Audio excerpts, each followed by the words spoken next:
How to fix NVIDIA Profile Inspector. So what you're gonna have to do is go to your preferred browser and just search for NVIDIA drivers. Download, and this should pop out. You're gonna have to open up their official website.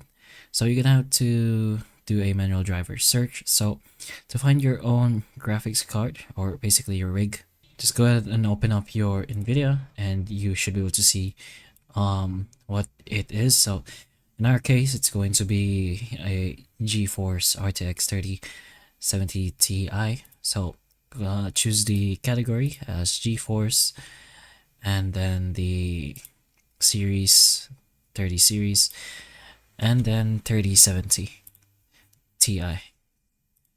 Then our Windows version, which is, or the version of course. So choose which yours is, and then language. What you're gonna have to do now is just press on find, and it's gonna load for a bit. What you're gonna have to do now is just download the file directly. Let's go ahead and press on view over here. Once you download the file, open up the file itself, of course, and just go with the installation process. Then restart your computer after doing all of that. But that's one option to potentially help you with this problem. So hopefully the information of this video can help you, and if it can, please like and subscribe for more videos like this, and that's all.